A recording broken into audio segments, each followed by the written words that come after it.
Hello and welcome to Cambridge Geopolitics Conversations and this series on the geopolitics of finance. I'm Hugo Bromley. This week I'm delighted to be joined by James Crabtree. James is Executive Director for Asia for the International Institute of Strategic Studies. He's also the author of the book The Billionaire Raj, which looked at wealth inequality in India. James and I are going to be speaking primarily about the integrated review that the UK government brought out a couple of weeks ago, and particularly the issue raised in the review of the tilt to the Indo-Pacific. We're going to talk about how that could work and how financial services in the UK economy more broadly can support and whether it is capable of supporting such a tilt. James, thank you so much for coming on. It's great to have you. Thanks very much for having me. Much appreciate it. So, first of all, you wrote a piece in Foreign Policy about this that I was fascinated to read. And one of the things you talk about is how, as global economies change, geography is going to become less important in building trade connections. The review places a huge emphasis on science and technology in this context, but do you think financial services are important to that as well? Yeah, so the point that I was trying to make was that at the moment, from a trade perspective, the decisions that Britain has taken over the last 5 years look very silly. The idea of giving up your existing or making more difficult your existing connections with the European Union and then starting talking about building new trading relationships with Asia. This is a kind of poor strategy because Europe's right on your doorstep, and anyone who knows anything about trade knows that distance still drives trade flows. But in the future, the point that I was making to try and be a little bit fair to the global Britain crowd was that will become a little bit less so over time. So growth in goods trade, global goods trade is at best growing slowly and often not growing at all. The real growth in international trade is now coming in services and digital trade. And services and digital trade is less constrained by distance, by having to move things in boxes and having them get stuck in the Suez Canal and that kind of thing. And so I think, although still the idea that Britain is going to replace what it has lost by having less good trading relationships with its near-continental neighbour, and it will replace that with membership of the CPTPP trade agreement, for instance, I think that's highly unlikely to happen. But in the future, the vision of doing more trade with distant similar economies as opposed to nearby similar economies just looks a little bit more plausible. One of the things that's linked to that is rule setting and where that will take place. And an argument that I have a lot of time for is that because so much economic growth is taking place in the Indo-Pacific, it's organizations like the what was once the TPP that are going to be where the rules of the new economy, whether that's in digital or whatever, are going to be thrashed out. Do you think that makes it all the more important that the UK is involved in the Indo-Pacific as a region, just so it's involved in those conversations? Yes, I do. I think that's one of the more plausible arguments for the tilt. So the argument against the tilt, this isn't really an economic argument, it's a purely geopolitical one, is that the UK has, is a medium-sized power, but not a big power. It has limited resources, and it should focus on its own backyard, that it has problems in Europe, problems dealing with Russia, problems in the Mediterranean, and that, with the best will in the world, you should let the Americans sort out Asia and you should stick to your knitting. I think one of the better arguments for the tilt is exactly the one that you make, that as the world economic center of gravity moves to Asia, then many of the decisions that govern the future of global commerce will be made in the Asian region or will be made with the say-so of the big Asian powers.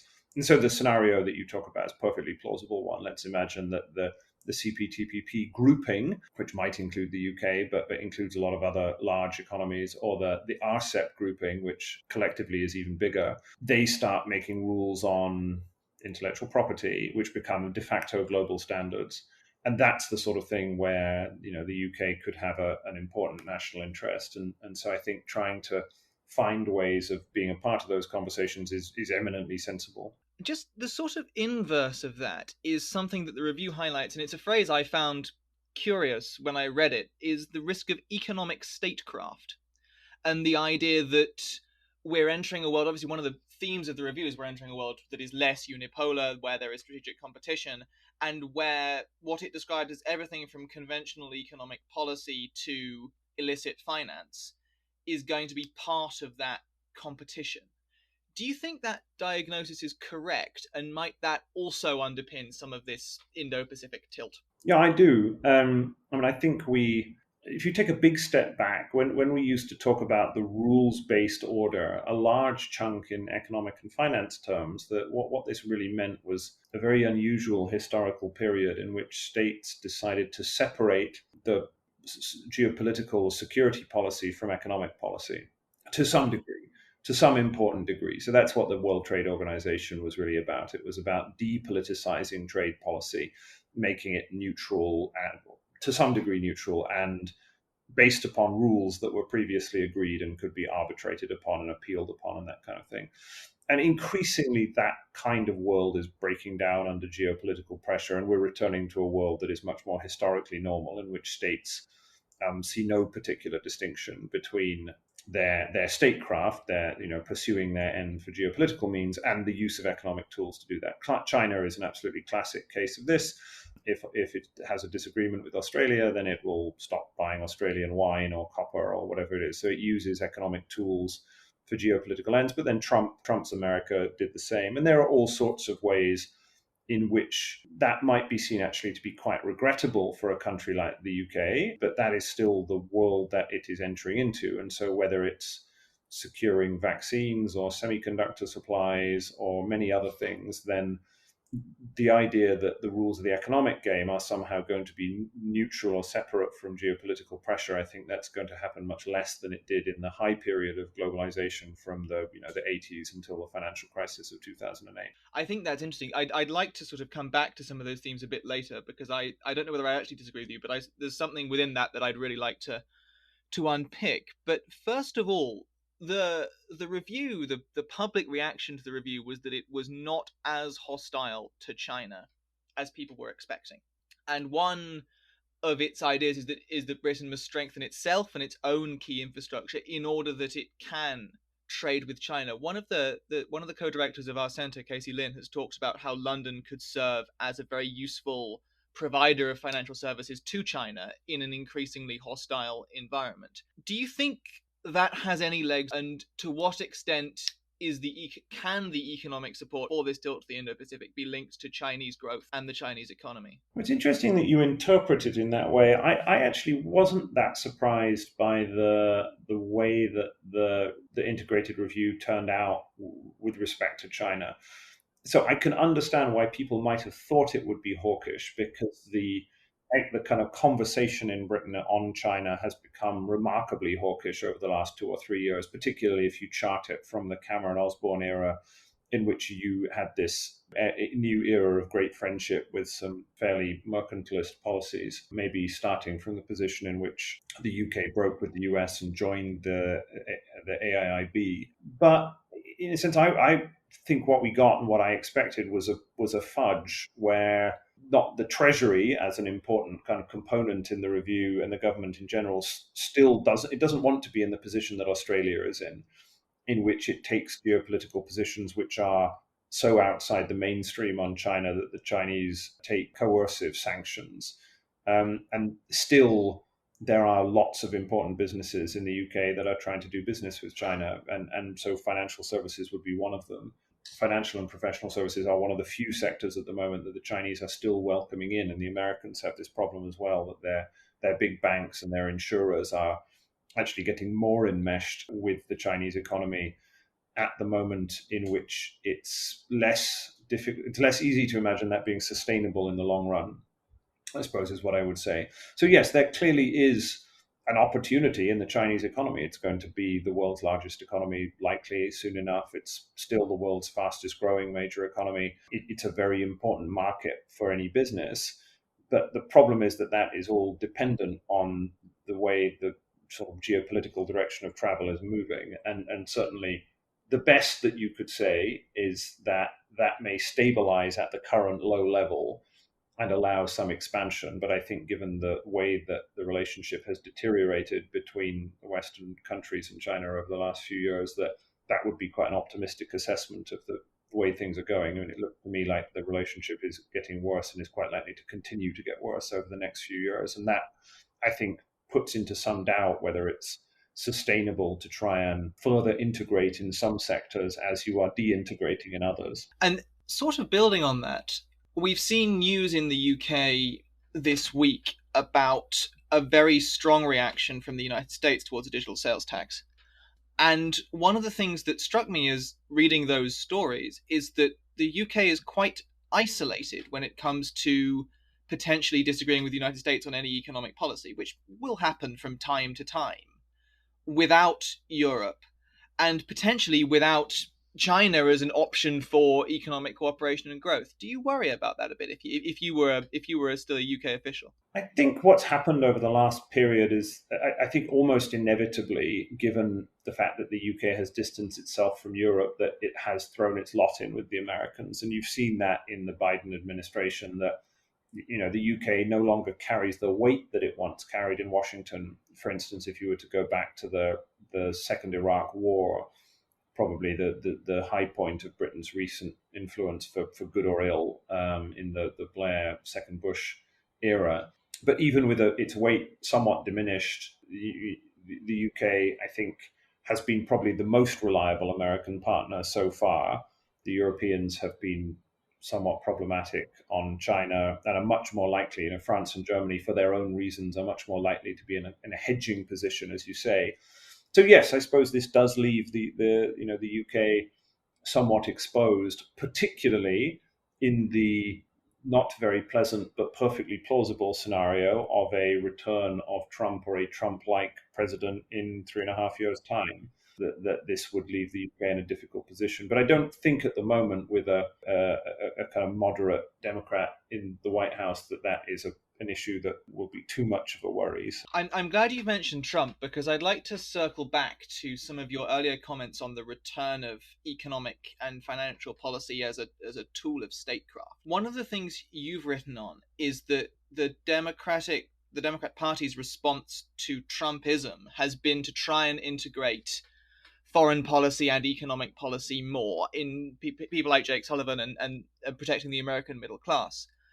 I think you can make an argument that some of the free trade rules-based system of the 90s and early 2000s was a geopolitical decision, perhaps against America's own domestic economic interests, which is a slightly separate question. But certainly Biden is returning to a policy that, as you described, is not quite compatible with reaching back out to the region if they're talking about more equitable trade policies for the United States. Could you talk a little bit more about that and that particular tension that you describe? Yeah, I think it's interesting. The Biden administration, its central economic policy, also it claims, is to have a worker-focused trade policy or a foreign policy for the American middle class, which are conceptually slightly different things, but they're bundled together. And the basic intuition here is that the high period of globalization net was a win for America, but it came with real costs, and those costs were borne by people who you would imagine the workers of declining manufacturing industries which got sent to China, or particular cities in the Rust Belt, the white working class, and that America has decided that although it might have come out ahead overall, that those costs are no longer worth bearing, particularly in political terms. And therefore, any foreign policy or economic policy is going to have to jump through hoops of, being more beneficial to particular domestic constituencies. Now, you might argue that this is a bit of a false distinction or a slogan, but I think what it basically means is it's going to be more difficult for the US to act as the kind of trade hegemon in the way that it did before. So before America decided not to get into the CPTPP, the Trans-Pacific Partnership, as it was originally called, this big Asia-focused trade area that took in everyone from Japan to Australia to Chile to Singapore. The US was, if not the original architect of that, then it was certainly the biggest player that was pushing it. And it did that in part for economic reasons, but also partly for security reasons. So a big part of the justification for the original TPP was that it would cement America's place as the economic linchpin of the Pacific region in a way that China just couldn't manage. And all of the Asian economies, for instance, where I am in Southeast Asia, where everybody cares about trade very much because they have highly trade-dependent economies. So the US has, let's say, 25% trade to GDP ratio. Singapore has 200%. Malaysia has 100%. So they're much more trade dependent economies. And so when the US was seen as the architect of regional trade, the people who could pull together these trade enhancing deals, that gave America enormous credibility in the region. The problem is it lost that credibility when it decided not to go into the TPP, and it can't get back into that game because playing that game will entail some losses for some communities in the United States, or could politically be perceived to involve losses. And so the basic quick version of that is it's very, very difficult to imagine Biden being able to create the political coalition to get back into the TPP. And if they don't do that, then that has huge geopolitical implications because it just leaves the playing field open for China in geoeconomic terms. China is the major economy in the other agreement, the RCEP agreement. It has made noises about wanting to join the CPTPP, which probably won't happen quickly, but you can never tell. And so America is ceding its traditional position of economic leadership in the Indo-Pacific because it can't make the domestic politics work. It's interesting to talk about this because obviously the UK has now applied to join the CPTPP and is very keen publicly to promote a free trade agenda. But aspects of government policy are not, to me, entirely dissimilar to those you've described emerging from Biden in terms of a leveling up agenda. And it's interesting that so many of the sectors that are heralded as crucial to the success of this tilt don't necessarily chime with a focus on left behind post-industrial communities in the UK. And we're talking about financial services. Interestingly, in the integrated review, they talk about how a majority of financial services jobs are outside London. They don't talk about the income distribution there, but they sort of try and emphasize that. Do you think this same tension might occur in UK discourse as well at some point? I could see that happening, yes. I mean, the US has a particularly pronounced version of the kind of cost of globalization because it has a more limited welfare state and it has less active industrial policies and less active labor market policies. So the costs of globalization are felt more severely. But yes, that tension is clearly true in the UK. The government in the UK under Boris Johnson has taken a more sort of active ideological free trading line. Boris Johnson likes to portray himself as this sort of buccaneering free trader, and I think probably in his heart rather likes the Singapore on Thames vision of a sort of pluckish, competitive, low tax, low regulation Britain, regardless of all of the problems that come with that. So I think that's a plausible thing that could happen in the UK. The political economy of all of this is obviously very complicated because the industries that are going to lose out most from the British decision to leave the European Union, even on a positive trajectory for the UK, that's bad for manufacturing. And the high quality, high skill manufacturing jobs where you were sending cars in value chains back and forth within Europe, those are the ones that are going to be hurt. And you're trying to make that up with high tech services jobs that might be able to trade with Singapore and Malaysia. In kind of pure political economy terms, even the positive outcome for a more Asia-focused policy is unlikely to be that good at healing the wounds that caused Brexit. Who wins and who loses from this change in economic direction? If you're talking about a more high-end, more services-based economy with whizzy artificial intelligence and big data and analytics, then that is a kind of world that is going to exacerbate internal inequalities in the UK, not heal them. I think this is fascinating, and I think this is going to become one of the more interesting tensions in the UK in the coming years, because there does seem to be a conflict between what one might call a Singapore on Thames vision of Brexit and the vision of Brexit that won the referendum. And I'm fascinated to see how that plays out, particularly, this brings me on to my final sort of broad area I'd love to talk to you about, particularly given Boris Johnson's determination to forge a closer relationship with India. And we've seen very public declarations that both geopolitically, in terms of countering China, and economically, they see this as a key growth region. You obviously were the bureau chief of the Financial Times there for a number of years. You've written a brilliant book on the Indian financial and economic elite. Do you think I've got some more specific questions I'd love to get into in a sec, but overall, do you think that there is space for a closer economic relationship with India? Yeah, I do. I don't think the idea of putting India at the heart of the tilt is a bad idea at all. I mean, it's a reasonable long term bet in the sense that India's economy is going to grow for the remainder of this century. And India, even if its economy is not doing terribly well at the moment, is, even if it continues to underperform, it's still going to become a lot bigger. The UK does have historic relationships with India, albeit darkened by the legacy of colonialism. But it's a reasonable long term bet. And actually, what's interesting about it is I think India has actually become a little bit keener on this in the last couple of years than you might have thought. When I lived in India, there was just before I lived there in the 2000s, there was a big flourishing of ties between India and the UK in economic terms, because that was the period when the Tata Group was buying Jaguar Land Rover and tea, and Indian conglomerates went on a big spending spree in the West. And obviously, the Indian financial and political elite have strong ties with the UK. That's where they often send their kids to university. It's where they come in the summer. So there's a kind of comfort on both sides. But the thing that's changed, often India like to kind of look at the UK and think, well, we don't really need them anymore. We've outgrown that relationship. But actually, now there's something different going on, which, as you said in your question, is deeply rooted in the conundrum for India of how to deal with China.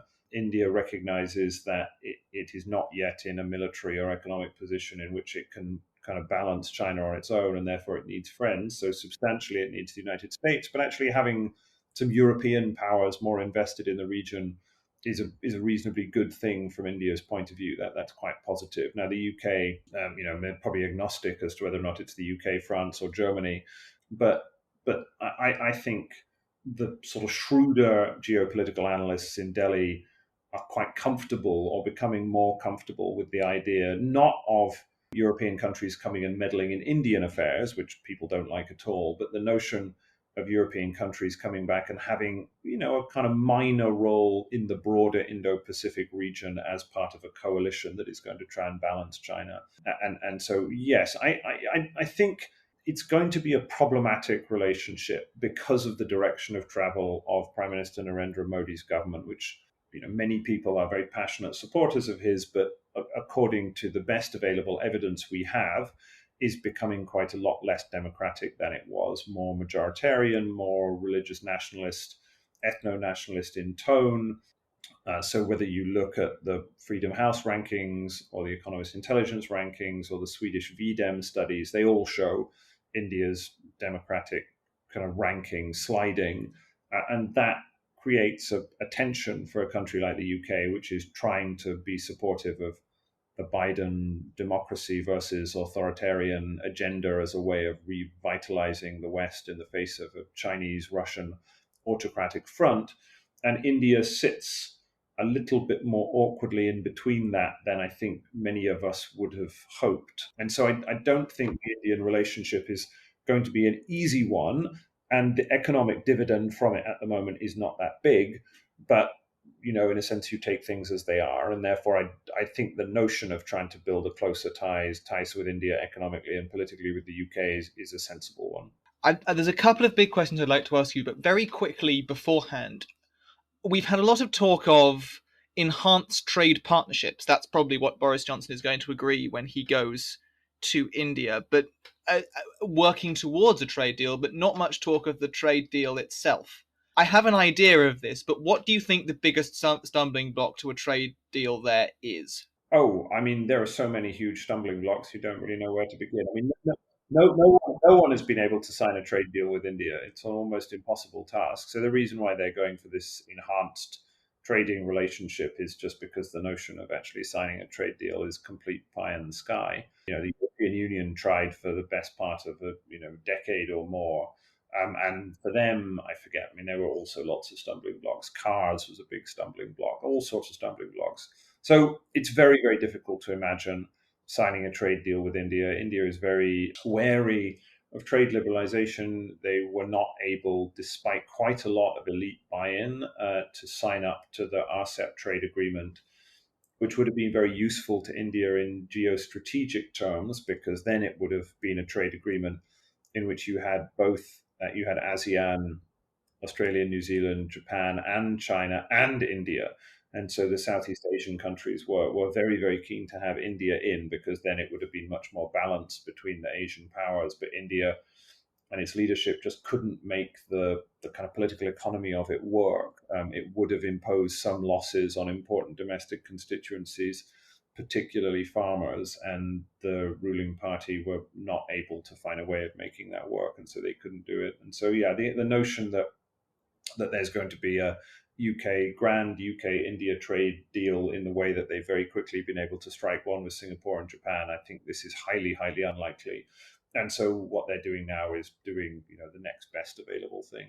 We've got little time left, and this has been brilliant, and I've got slightly sidetracked because I was fascinated in a couple of points. But one thing that I'm fascinated by more broadly is whether financial services sectors in general can be brought to serve states' geopolitical objectives. Obviously, there was a period when Britain was, I think Britain still is, if not in a coalition against China, certainly concerned by it. And that was a period that saw HSBC and Standard Chartered consider and sort of shift around on Hong Kong. Do you think it's possible, more broadly, to bring the city in line with the geopolitical objectives of the UK beyond simply growth and tax revenue? Well, I mean, financial services can certainly be used as a part of economic statecraft, and just look at China and the way that it uses its big banks to funnel money into Belt and Road Initiative projects. But it's much more difficult to see financial services in those rather crude terms in the UK, where you don't have state-directed banks and much state-directed finance. I mean, you have overseas development assistance. So I think there are going to be limits on what certain kinds of limits on capitalism that are going to be imposed for security reasons. So eventually, I think, let's take the Americans, for instance. At the moment, their banks are busily trying to get bigger into China. I suspect over time that's going to prove to be rather difficult for all sorts of reasons. Trying to do business for state-linked Chinese companies, for instance, I think will become politically unacceptable. The same will be true for the UK. Whether or not the UK is going to be able to stop the likes of HSBC or the Pru or Standard Chartered seeking to re-domicile towards where their predominantly Asian businesses are, I don't know. I mean, that's kind of complicated, and these businesses are, they're not totally footloose, but eventually over time, if their Asian businesses become much larger than their legacy European and North American businesses, then they'll vote with their feet. So I think that, to get back to your question, there are ways in which the city is an advantage, and being able to provide capital creates some geopolitical leverage. But the question is then, how does the UK seek to deploy that? You could imagine, thinking entirely theoretically, that the Quad, for instance, decides that after having done something on vaccines, it might try to do something on sustainable high quality infrastructure or green finance. And therefore, if you are a member that might plausibly want to join a Quad plus coalition like the United Kingdom, that somehow you could not rope in the city, but the UK would have assets or capabilities in terms of financing markets or ability to provide funding for projects that would have some kind of commercial return or state-backed commercial return, but would also serve geopolitical network and alliance building objectives, I suppose. So yes, I think there are ways in which you could think about that, but it's rarely going to be as easy as it is for the geoeconomic strategies of the Chinese and the Russians, where they can simply direct pots of state money towards geopolitical ends. James, thank you so much. This has been brilliant and a really useful contribution to a debate I think we need to be having more. My final question is a very short-termist one. If this tilt is working, what do you expect to see in the next few years that would show, if not that it was going to succeed, that the government idea of it is on the right track? I think you'd know it was working if the UK's presence in Asia was more visible, more substantive, and viewed as being more legitimate. So it kind of won permission to be a player in the region by doing things that were useful. And so a lot of that is going to be engaging with and joining ad hoc coalitions of nations who are trying to solve particular problems. Some of these are the things that we mentioned earlier in our discussion about rule setting. So let's imagine that a coalition of nations came together to try and set some new rules for the governance, for the use of artificial intelligence in financial services. To what extent should you be able to use trading strategies using AI? Does that create systemic financial risk? What about the regulation of blockchain, or that kind of thing? And let's imagine that instead of that happening through BIS or some other traditional channel, that it would happen through some coalition of nations who just happen to think that it was a good idea, as has happened this week with the idea of a pandemic treaty, or as has happened with some of the bits of work that are going on piecemeal on supply chain resilience. So I think you would look to see, is the UK involved in more of these initiatives? Are they successful? Perhaps as the UK led some of them, and is its contribution being seen to be welcome around the region? So it's unlikely to be terribly welcome by China, but let's say elsewhere around the region amongst its more traditional friends, and for instance countries in Southeast Asia that have been more neutral, or in South Asia. Can the UK also kind of focus its effort? The danger, I think, is that the UK has a very limited amount of money. I mean, it's still a medium-sized power. It has, one of the world's top 10 military forces and one of the world's top 10 economies. But that doesn't mean it can do everything. It isn't. Even the United States is now stretched thin in Asia, and it has vastly greater resources than a country like the UK. So I think another marker of success is the UK going to be able to focus on doing a small number of things and doing them very well, developing partnerships with particular countries as opposed to trying to do it piecemeal with every country. So yes, I think those are the kind of things that you're going to look for, that using your resources in a way that is focused on particular areas where you have good capabilities and kind of heritage and strengths, and building up and being part of these new ad hoc coalitions that will be useful and being seen to be legitimate because of that. Brilliant. James, thank you so much. That's been really, really great, and it's a really great conversation to have. So thank you so much for coming on the podcast today. I'm very happy to have done it. Thanks so much. I hope to be able to escape Singapore soon and to come and visit Cambridge, which I haven't been for a good long while. So I look forward to that. Thank you for listening to this podcast from Cambridge Geopolitics Conversations. You can find the Centre for Geopolitics on Twitter at CamGeopolitics. All of our events are advertised on our website at cfg.polis.cam.ac.uk.